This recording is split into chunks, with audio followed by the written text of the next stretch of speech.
বন্ধুরা, আজকের গল্প কলা গাছে টুনির আত্মা। একদিন টুনি খাবারের খোঁজে জঙ্গলে যায়। টুনি জঙ্গলের এদিক ওদিক খোঁজার পর সে একটি আপেল গাছ দেখতে পায়। টুনি সেই আপেল গাছটিকে দেখে বলতে থাকে, এই আপেল গাছটা তো আমি এর আগে কখনো দেখিনি। তাহলে এখন এই গাছটা কোথা থেকে এলো? সে যাই হোক, আমি এই আপেল গাছ থেকে কিছু আপেল নিয়ে বাসায় ফিরে যাই। এই বলে টুনি যেই না আপেল পাড়তে যাবে, ঠিক সেই সময় ওই গাছ থেকে একটি ডাইনি বেরিয়ে আসে। ডাইনিটিকে দেখে টুনি ভয়ে অনেক কান্নাকাটি করতে থাকে। তখনই সেই ডাইনিটি বলে ওঠে, আরে টুনি, তোর এত বড় সাহস যে তুই আমার আপেল গাছ থেকে আপেল পাড়বি? দাঁড়া তোকে আমি এক্ষুনি মজা দেখাচ্ছি। এরপর ওই ডাইনিটা জাদু করে টুনিকে একটি কলা গাছ বানিয়ে ওখানেই রেখে দেয়, আর ডাইনিটা সেখান থেকে চলে যায়। আর এদিকে টুনির মেয়ে মুনি বাসায় বসে তার মায়ের জন্য অপেক্ষা করছিল। কিন্তু বেশ কিছুক্ষণ পেরিয়ে গেলেও তার মা যে আর বাসায় ফেরে না। তাই সে নিজেই বেরিয়ে পড়ে জঙ্গলে তার মাকে খুঁজতে। সে জঙ্গলের এদিক ওদিক উড়ে উড়ে তার মাকে খুঁজতে লাগলো। মুনি তার মাকে খুঁজে না পেয়ে গাছের ডালে বসে থাকা একটি কাককে জিজ্ঞেস করলো, কাকু কাকু, তুমি কি আমার মাকে দেখেছো? আমার মা কোন দিকে গেছে তুমি বলতে পারবে? হ্যাঁ হ্যাঁ, দেখেছি তো। তোমার মা ওই উত্তর দিকের জঙ্গলে গেছে। এরপর মুনি ওই উত্তর দিকের জঙ্গলে উড়ে যায়। আর ওখানে পৌঁছানোর পর সে একটি কলা গাছ দেখতে পায়। ওই কলা গাছটা মুনিকে দেখে অনেক কান্নাকাটি করতে থাকে। মুনি মা রে, তুই এসেছিস? দেখ আমাকে এক ডাইনি কি করেছে। আমাকে একটা কলা গাছ বানিয়ে রেখে দিয়েছে। তুই আমাকে বাঁচা রে মুনি, তুই আমাকে বাঁচা। আরে মা, তুমি এই কলা গাছ থেকে কথা বলছো? আমি তোমাকে কত খুঁজেছি, আমি তোমাকে কোথাও খুঁজে পাইনি। তুমি একদম চিন্তা করো না মা, আমি তোমাকে অবশ্যই বাঁচাবো। আমি এখনই একটি সাধু বাবার কাছে যাব। আমি তাকে সব কিছু খুলে বলবো। সে তোমাকে বাঁচিয়ে দেবে মা, তুমি একদম চিন্তা করো না। এরপর মুনি চলে যায় একটি সাধু বাবার কাছে আর তাকে সব কিছু খুলে বলে। এই শুনে সাধু বাবা মুনির সঙ্গে চলে আসে ওই কলা গাছটির কাছে। আর সাধু বাবা তার জাদু শক্তি দিয়ে ওই কলা গাছ থেকে টুনিকে উদ্ধার করে। আপনাকে অনেক ধন্যবাদ সাধু বাবা, আমার মাকে ফিরিয়ে দেওয়ার জন্য। আরে না না টুনি ছানা, আমাকে ধন্যবাদ দিতে হবে না। আবার যদি কখনো কোনো বিপদে পড়ো আমাকে ডেকো কিন্তু, ঠিক আছে? এই কথা বলে সাধু বাবা সেখান থেকে চলে যায়।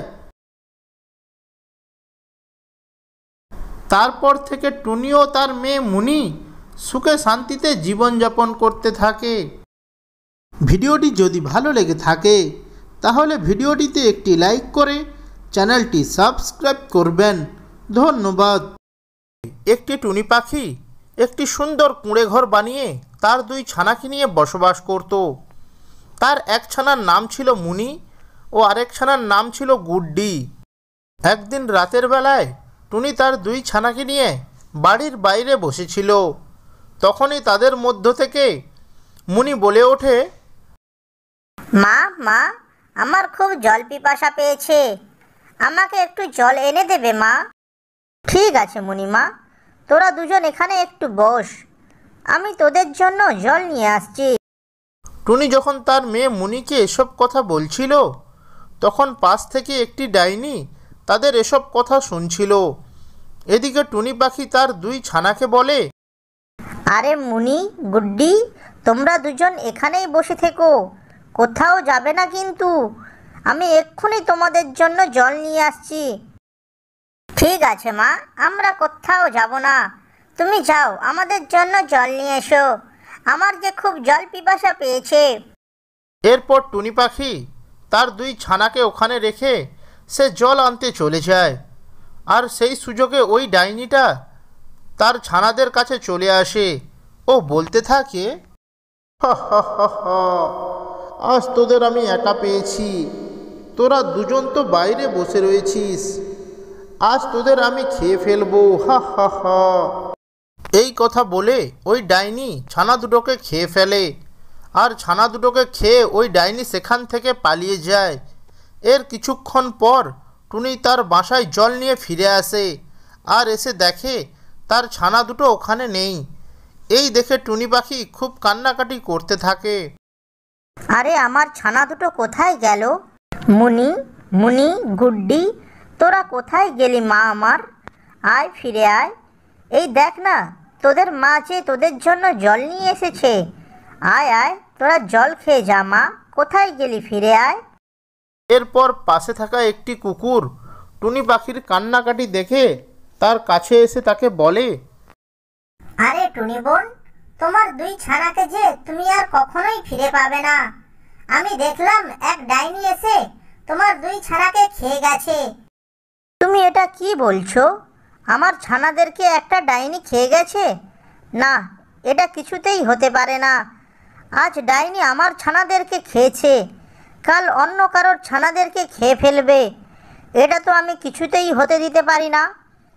আজই আমি তান্ত্রিক বাবার কাছে যাব। ওই ডাইনির একটা ব্যবস্থা যে আমাকে করতেই হবে। এই কথা বলে টুনি পাখি সাধু বাবার কাছে চলে যায়, আর সাধু বাবাকে সমস্ত ঘটনা খুলে বলে। আরে টুনি, তুই একদম চিন্তা করিস না, ওই ডাইনির ব্যবস্থা আমি করছি, দাঁড়া। এই কথা বলে ওই সাধু বাবা মন্ত্র উচ্চারণ করতে থাকে।